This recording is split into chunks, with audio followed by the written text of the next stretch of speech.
नमस्कार दोस्तों, मैं हूं आपका होस्ट सूरज कुमार और आप देख रहे हैं IGNOU IQ Hindi YouTube channel. आज हम बात करने वाले हैं BPSC 102 जिसका शीर्षक है संवैधानिक सरकार और भारत में लोकतंत्र। इसमें हमने ऑलरेडी इकाई 12 तक पढ़ लिया है, जिसके सारे वीडियोस हमारे प्लेलिस्ट में अवेलेबल है, वहां पे जाके आप सारे वीडियोस को देख सकते हैं। आज हम बात करेंगे इकाई 13 की, जिसका शीर्षक है स्थानीय स्वशासन।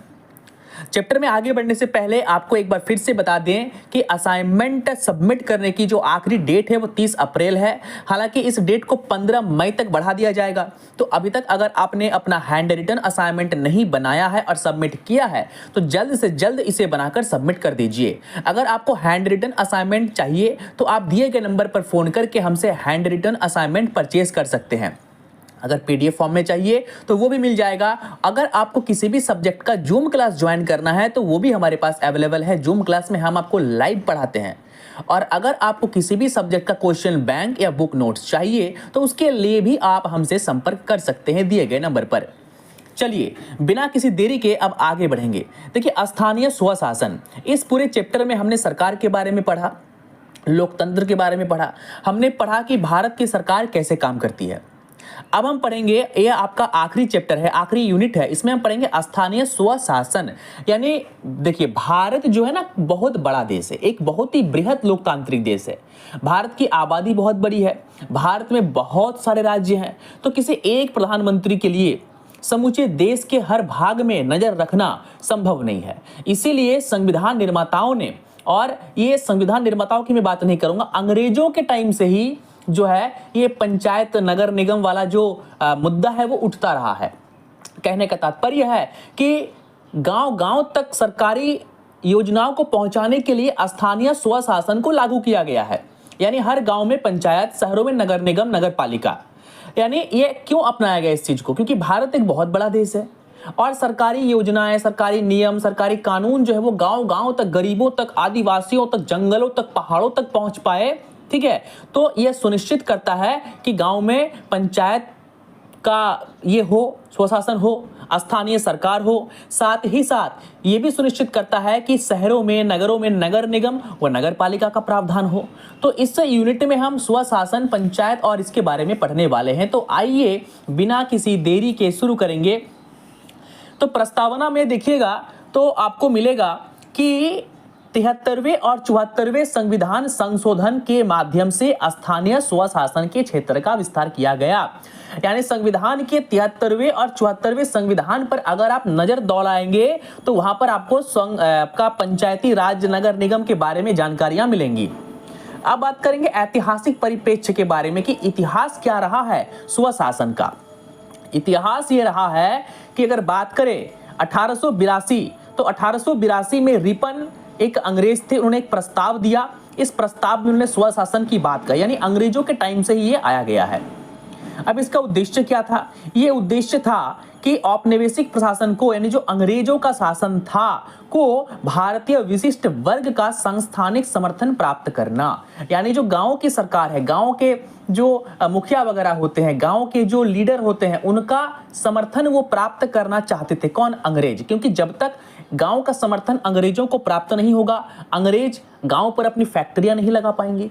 ठीक है, तो इसलिए उन्होंने क्या किया, अपने चुनिंदा लोगों को जो उनके पक्ष में बात करेंगे उन्हें क्या बना दिया गया?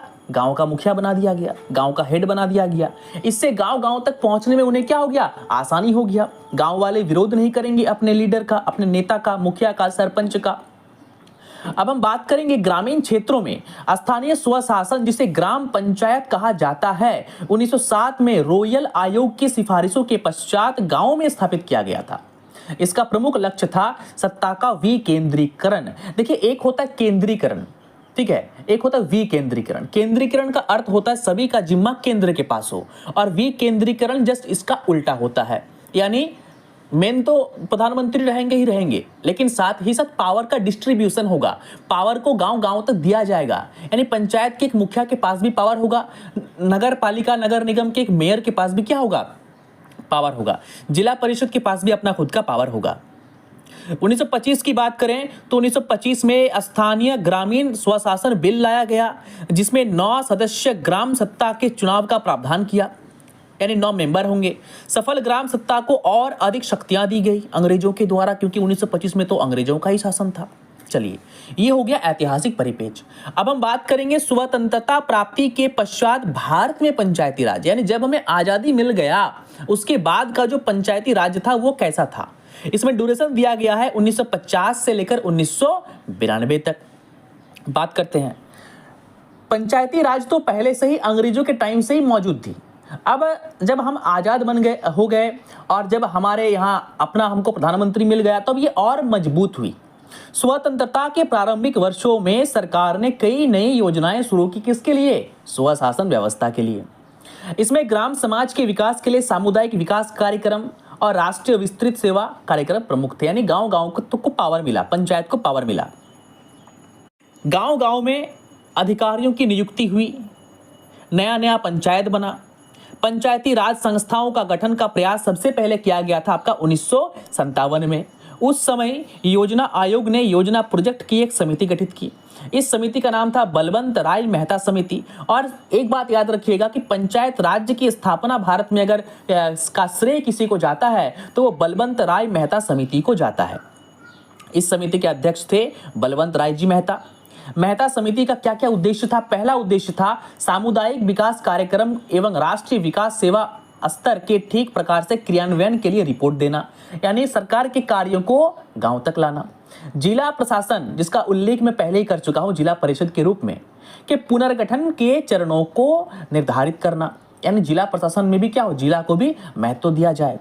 बलवंत राय मेहता समिति ने राष्ट्रीय स्तर पर पूरे देश के लेवल में यह शोध किया, यह सर्वेक्षण किया, यह पता लगाया कि सामुदायिक विकास कार्यक्रम एवं राष्ट्रीय सेवा विस्तार कार्यक्रम में जनता की भागीदारी नहीं है। यानी जनता तक खबर नहीं पहुंच रही है, जनता तक चीजें नहीं पहुंच रही है, संसाधन तक नहीं पहुंच रही है, जिसके कारण जो जनता है वो राष्ट्रीय हित में आगे नहीं बढ़ पा रहे हैं। तो जनता को राष्ट्रीय हित में आगे बढ़ाने के लिए स्थानीय स्वशासन का गठन किया गया। बलवंत राय मेहता समिति ने लोकतांत्रिक विकेंद्रीकरण के उपायों की सिफारिश की ताकि सामुदायिक विकास कार्यक्रम की कमियों को गांव-गांव में दूर किया जा सके, यानी गांव-गांव तक सेवा पहुंचे, गांव के लोग देश के कार्यों में, राज्य के कार्यों में बढ़ चढ़कर हिस्सा ले सके। मेहता समिति की सिफारिशें मानने के बाद पहली ग्राम पंचायत का चुनाव भारत में 1957 में राजस्थान में किया गया। और कहां पर किया गया? नागौर जिले में हुआ। ये याद रखिएगा, ये बहुत इंपॉर्टेंट है और जीके जीएस में ये पूछता है कंपटीशन लेवल के एग्जाम में। पंचायती राज संस्थाओं के चुनाव काफी लंबे समय तक नहीं करवाया गया तथा 1970 तक पंचायती राज संस्थाओं की निष्फलता शीर्ष पर पहुंच गए थे। 1957 में पहला चुनाव तो हुआ था, लेकिन 70 तक जो है ना किसी तरीके से घिसा पिटा हुआ सरकारें गांव में चल रही थी, मतलब उतना सक्रिय नहीं थी। इस प्रकार पंचायती राज संस्थाओं के कार्यों की समीक्षा करने की जरूरत महसूस हुई कि हम लोग फेल क्यों हुए। समीक्षा कब होता है? जब आप फेल होते हैं तब समीक्षा होता है ना, कि हमने कहां फेल हुआ, हमने कहां जो है हमने चुनाव हार गया। तो भारत में बलवंत राय मेहता समिति के अनुसार जो स्थापित हुई थी जो सिफारिशें, जो कानूनें, उसको पास क्यों नहीं किया गया, विफलताएं क्या थी, क्यों लागू नहीं हुआ, इन सभी चीजों पर समीक्षा बैठा। इसके लिए केंद्र सरकार ने, जो कि जनता पार्टी की सरकार थी, 1978 में अशोक मेहता समिति को नियुक्त किया। यानी बलवंत राय समिति ने तो ये जो स्वशासन है, पंचायती राज, उसको लाया, लेकिन वो ठीक तरीके से लागू नहीं हो पाया। तो जनता पार्टी की सरकार जो थी, यानी आज की जो भाजपा है, उन्होंने अशोक मेहता समिति को नियुक्त किया कि जाओ पता लगवाओ कि ऐसा क्यों हुआ, अगर हुआ तो क्यों हुआ, और जो कमियां हैं उनको दूर करो। अब जो अशोक मेहता समिति थी, ये अशोक मेहता समिति ने क्या क्या कार्य किए? सबसे पहले तो इन्होंने कहा कि गांव के स्तरों में भी पार्टी लेवल के चुनाव होने चाहिए। तभी तो आज भी बहुत सारे बड़े बड़े राज्यों में पार्टी लेवल पर ही पंचायत के चुनाव लड़े जाते हैं। मैं झारखंड से हूं और झारखंड में ऐसा सिस्टम नहीं है। झारखंड में पार्टी लेवल पर पंचायत के चुनाव नहीं होते हैं, नगर पालिका के चुनाव होते जरूर है, लेकिन पंचायत के चुनाव नहीं होते हैं, कहने का तात्पर्य है।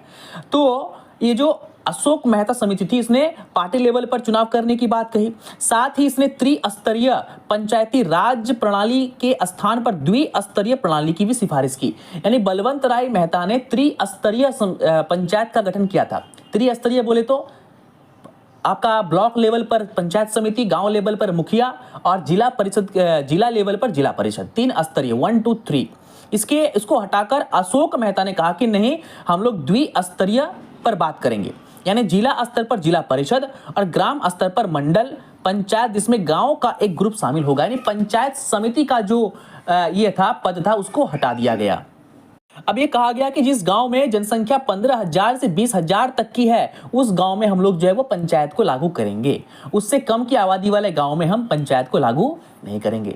लेकिन अशोक मेहता समिति की रिपोर्ट में राज्यों में यह लागू नहीं हो सका क्योंकि जनता पार्टी की सरकार क्या हो गई, कोलैप्स कर गई, गिर गई। और फिर 1980 में कांग्रेस की सरकार आई और जैसे ही कांग्रेस की सरकार आई तो कुछ गैर कांग्रेसी राज्य था जैसे कर्नाटक, पश्चिम बंगाल, आंध्र प्रदेश ने पंचायती राज संस्थाओं को पुनः क्रियाशील करने की प्रक्रिया शुरू की और आखिरकार 1990 में कांग्रेस सरकार ने अशोक मेहता समिति की सिफारिशों को मान लिया और 73वें और 74वें संविधान संशोधन में शामिल कर लिया। किसको? स्थानीय स्वशासन को। 24 अप्रैल 1993 भारत में पंचायती राज संस्थाओं का एक ऐतिहासिक दिन था क्योंकि इस दिन संविधान का 73वां संशोधन 1992 लागू हुआ जिसने पंचायती राज संस्थाओं को संवैधानिक मान्यता दिया, यानी संवैधानिक रूप से इसे माना। 74वें संविधान संशोधन की बात करें तो शहरी निकायों को अधिक शक्ति प्रदान करता है। 74वां संविधान संशोधन 1992 1 जून 1993 को लागू हुआ। अगले अंक में हम लोग पढ़ेंगे कि ये है क्या, 73वां संविधान संशोधन अधिनियम क्या है, 74वां क्या है, आगे हम पढ़ेंगे। तो आगे आपका टॉपिक है 73वां संविधान संशोधन अधिनियम 1992। 73वां संविधान संशोधन देश में पंचायती कार्य प्रणाली को ठीक प्रकार से चलाने की बात करता है। इसी प्रकार 74वां संशोधन भी शहरों में, यानी 73वां संविधान संशोधन गांव के लिए है और 74वां संविधान संशोधन शहरों के लिए, गांव के लिए ग्राम पंचायत की बात करता है और 74वां संविधान संशोधन शहरों के लिए नगर निगम और नगर पालिका की बात करता है। अब 73वां संविधान में क्या क्या बातें थी उसको पढ़ते हैं। पहले कहा गया कि जिस राज्य की जनसंख्या 20 लाख से ऊपर है वहां पर त्रिस्तरीय पंचायत का गठन किया जाएगा, जैसे ग्राम पंचायत, ग्राम समिति, जिला परिषद। ग्राम पंचायत में मुखिया, पंचायत समिति और फिर जिले में जिला परिषद गठन किया गया। प्रत्येक 5 वर्ष में चुनाव होगा, प्रत्येक 5 वर्ष के अंदर में क्या होगा, चुनाव हो जाएगा। और किसी कारणवश अगर पंचायत का विघटन हो जाता है, यानी चुनाव के बाद भी टूट जाता है, पंचायत की जो सरकारें टूट जाती है, तो फिर 6 महीने के अंदर जो है फिर से चुनाव कराना पड़ेगा। सभी स्तरों पर अनुसूचित जनजाति और अनुसूचित जाति यानी SC और ST को आरक्षण दिया जाएगा। तो कितना आरक्षण दिया जाएगा? आरक्षण दिया जाएगा, महिलाओं को आरक्षण मिला कितना, 33%, 33% सीटें महिलाओं को के लिए आरक्षित जो है किया जाएगा। पंचायत के विभिन्न अधिकारों के लिए राज्य वित्त आयोग की नियुक्ति की सिफारिश है। राज्य वित्त आयोग यानी पंचायत को भी तो फंड मिलने चाहिए, तो वो फंड कौन देगा? राज्य वित्त आयोग देगा। एक जिला योजना समिति का गठन करना ताकि वो एक ड्राफ्ट तैयार कर सके कि जिले का संपूर्ण विकास हो रहा है कि नहीं, जिले में विकास करना है तो किन किन मुद्दों पर, किन किन बातों पर, किन किन क्षेत्रों पर विकास करना है, इस पर भी जो है वो जोर दिया गया। तो 73वां संविधान संशोधन अधिनियम का प्रमुख लक्ष्य था गांव में पंचायत को अधिक से अधिक क्या देना, शक्ति देना। इस उद्देश्य के लिए इन्हें 29 विषयों पर योजनाएं लागू करने का अधिकार दिया गया। 11वीं अनुसूची में इन 29 विषयों को शामिल कर दिया गया। ये क्या क्या विषय थे, यानी ग्राम पंचायत को किन किन बातों पर शक्ति मिल गया, पावर का? कृषि से संबंधित, भूमि सुधार, लघु सिंचाई, ग्रामीण आधारभूत ढांचा, गरीबी उन्मूलन, महिला एवं बाल विकास, कमजोर वर्गों का कल्याण और प्राथमिक और माध्यमिक शिक्षा जैसे क्षेत्रों में जो है ग्राम पंचायत को शक्तियां दी गई। अब आपका नेक्स्ट पॉइंट है पंचायत अधिनियम 1996। पंचायत अधिनियम 1996 को 24 दिसंबर 1996 को लागू किया गया था। यह अधिनियम पंचायतों को भारत के 8 आदिवासी क्षेत्र तक बढ़ाया गया, यानी आदिवासी क्षेत्रों में भी जो है इसको लागू किया गया। ये क्षेत्र क्या क्या थे? आंध्र प्रदेश, बिहार, गुजरात, हिमाचल प्रदेश, महाराष्ट्र, मध्य प्रदेश, उड़ीसा और राजस्थान। इस अधिनियम का उद्देश्य था आदिवासी लोगों को अपने कार्य स्वयं तथा प्राकृतिक संसाधनों पर अपना परंपरागत अधिकार रखने की अधिकृत करता है, यानी आप खुद अपना सरकार बनाइए और आप जो है अपना आपको खुद अधिकार मिलेगा। यह अधिनियम 1 साल बाद यानी 23 दिसंबर 1997 को खत्म कर दिया गया। ऑटोमेटिक ये खत्म हो गया। चलिए अब आगे का आपका पॉइंट है जो कि काफी इजी है, 73वें संशोधन अधिनियम के पश्चात पंचायती राज संस्थाएं, यानी 73वां संविधान संशोधन जो पारित हुआ उसके बाद क्या क्या हुआ उसके बारे में हम पढ़ेंगे। तो ऑलरेडी आप जानते हैं कि क्या क्या हुआ होगा। क्या क्या हुआ हम जानते हैं कि इसमें गांव में पंचायतों को लागू किया गया, द्विस्तरीय पंचायत को लागू इसमें किया गया, यानी ग्राम पंचायत यानी गांव का क्या होगा, गांव में एक पंचायत होगा। यानी जिस प्रकार राज्य में एक मंत्रिमंडल होता है, सरकार बनती है, देश में सरकार प्रधानमंत्री होता है, तो गांव स्तर पर भी लीडर कौन होगा, मुखिया होगा। मुखिया के नीचे वार्ड मेंबर रहेंगे। अब गांव जितना बड़ा होगा वार्ड मेंबर की जो आपका संख्या होगी काफ़ी अधिक होगी। मैं अपनी बताऊं तो मेरी जो माता जी हैं वो भी वार्ड मेंबर है लगातार 2 साल से, ठीक है। तो ग्राम पंचायत, इसमें क्या क्या काम होगा, गांव का उन्मूलन होगा, गांव का विकास का काम होगा, गांव में सड़कें बनेंगी, नालियां बनेंगी, स्ट्रीट लाइट लगेंगी, गांव में कुआं बनेगा, नलकूप बनेगा, ये सभी बातें इसमें किया गया। पंचायत की बात करें तो इसमें आता है जिला पंचायत। जिला पंचायत यानी जिला लेवल पर, ये तो गांव लेवल पर हो गया ना मुखिया। जिले लेवल की बात करें तो जिला लेवल पर जिला परिषद, ये जिले का देखरेख करेगा। अब बात करें शहरी स्थानीय स्वशासन, गांव में तो ग्राम पंचायत, शहरों में क्या होगा, नगर पालिका, नगर परिषद, नगर निगम, और भी हैं जैसे आपका कस्बा क्षेत्र समितियां, चिन्हित क्षेत्रीय समितियां और छावनी परिषद। सबसे पहले 1687 में मद्रास के अंदर नगर निगम था। इसके बाद 1762 में बंबई और कलकत्ता में नगर निगम की स्थापना हुई। 1870 में लॉर्ड मेयो के प्रस्ताव के बाद नगर पालिकाओं में चुने हुए अध्यक्ष की शुरुआत की गई। वर्तमान में जो हमारा नगर पालिका का ढांचा है वो लॉर्ड रिपन के प्रस्ताव के बाद स्थानीय स्वशासन में 18 मई 1882 को लागू किया गया। यानी अभी का जो ढांचा है ना वो लॉर्ड रिपन के ढांचे में ही चल रहा है। 1870 तक ब्रिटिश भारत में करीब 200 नगर पालिकाएं मौजूद थी। अब तो काफी ज्यादा बढ़ गई है, आप गूगल कर लीजिएगा कितनी बढ़ गई है। चलिए, तो 73वां संविधान संशोधन हमने पढ़ लिया क्या क्या हुए थे। अब हम पढ़ेंगे 74वां संविधान संशोधन। भारत सरकार ने 74वां संविधान संशोधन 1992 में पारित किया। ये शहर की विकास की बात करती है, 73वां करता है गांव के विकास की बात, ग्राम पंचायत की बात। 74वां संविधान संशोधन अधिनियम बात करती है शहर के विकास की बात, नगर परिषद की बात, छावनी परिषद की बात और नगर निगम की बात। 74वें संविधान संशोधन अधिनियम को ग्रामीण शहरी संबंध समितियां की सिफारिशों के आधार पर लागू किया गया। 74वां संविधान संशोधन अधिनियम लागू होने के बाद शहर प्रशासन की 5 प्रकार की इकाइयां थी। इसमें महिलाओं को अधिकार दिया गया। कितना अधिकार, 33%, यानी पंचायत का जो अधिकार था महिलाओं के लिए आरक्षित। नगर निगम नगर पालिकाओं में भी SC ST को आरक्षण दिया गया। महिलाओं को 33% सीटों का इन्हें आरक्षण दिया गया। अगर नगर पालिकाएं भंग हो जाती है, वो टूट जाता है नगर पालिका का ये सब कुछ, कोई इस्तीफा दे दिया, सभी ने इस्तीफा दे दिया, कोई घोटाला सामने आ गया, तो 6 महीने के अंदर चुनाव करवाना अनिवार्य है, जो कि MP MLA में भी होता है। संविधान की 12वीं अनुसूची जो कि 74वें संविधान के पश्चात जोड़ी गई, इसमें 18 विषय शामिल थे। उसमें 29 विषय थे, इसमें 18 विषय थे। 18 विषय क्या क्या थे पढ़ते हैं। शहरी योजना, इसमें कस्बा योजना शामिल है। भूमि उपयोग पर कानून बनाना, भवन निर्माण करना, सामाजिक एवं आर्थिक विकास के लिए योजना बनाना, सड़क एवं पुल का निर्माण करना, व्यावसायिक, औद्योगिक एवं घरेलू जलपूर्ति, यानी गांव-गांव तक, घर-घर तक शहर में जल पहुंचेगा तो नगर निगम नगर परिषद के द्वारा। जन स्वास्थ्य, साफ सफाई, आपने देखा होगा अगर आप किसी शहर से बिलोंग करते हैं, बड़े शहर से, तो जो साफ सफाई होती है ना वो नगर पालिका नगर निगम करती है।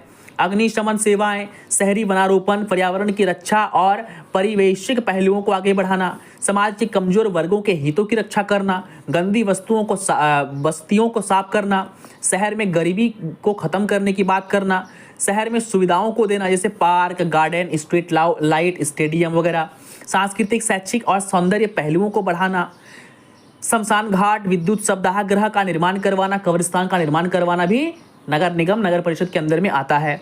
पशुओं के पानी पीने के लिए पोखर बनाना, जानवरों के लिए जो है वो क्या, गोचर जमीन देना, जन्म एवं मृत्यु प्रमाण पत्र का पंजीकरण, जन सुविधाओं का निर्माण जिसमें सड़कें, लाइट, पार्किंग व्यवस्था, बस स्टॉप एवं शौचालय की व्यवस्था करवाना, विद्यालयों या चर्म शोधनालयों का विनिमय करवाना, साथ ही साथ जो दवाखाना होता है उसका भी रख रखाव करना। तो ये सभी बातें जो इसमें शामिल की गई।